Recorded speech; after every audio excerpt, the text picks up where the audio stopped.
What's up? Second upload of the day. So we know that Nero's Devil Breaker arm is going to break, and we know that it's gonna have to get replaced, and we know Nico is the girl who makes his arm.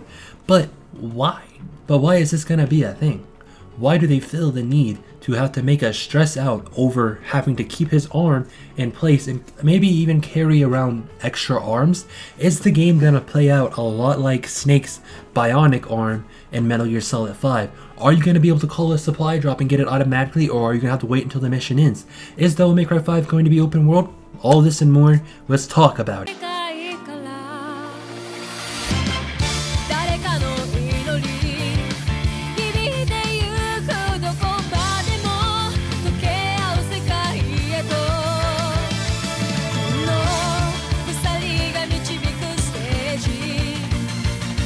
Devil May Cry 5 will focus mainly on Nero, and we have already heard that these new Devil Breaker arms will break when they are used too much, and they will need to be changed. But why do they need to be changed in the first place? That's a pretty good question.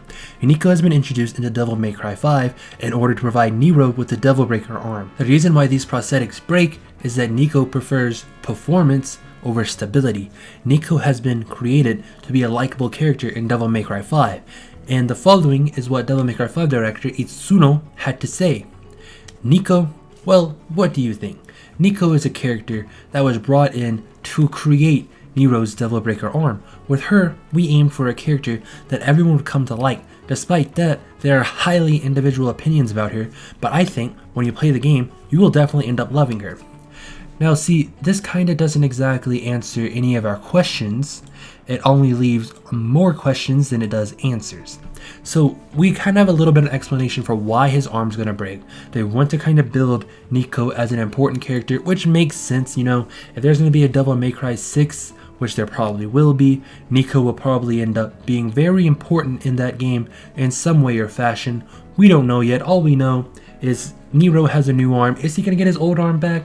We'll have to play the game to find out. But what this leads me to believe even more is this game going to be open world? Personally, since they're using the Resident Evil 7 engine, I like to believe that this game is going to be open world. I don't know, it could be linear, but it would be really cool if it was open world. And like, let's say with Nero's arm, you can do different things. Like you can shoot it like a grapple hook and climb yourself up on top of buildings and stuff. You can run around, you can jump in cars, since they do show some driving aspects of it. And we do know that every cutscene into game is gonna transfer flawlessly. So we know that there is driving animations in the gameplay itself and not just the cutscenes. So what is this gonna lead for Devil May Cry 5 in the world style? To be honest, we don't know, but that was a cool little thing to throw in, because I've been wanting to talk about whether or not it's gonna be open world or not, but there hasn't been any solid news about it, so I figured now would be a good time to bring it in since it kinda collides a little bit with Nero's arm.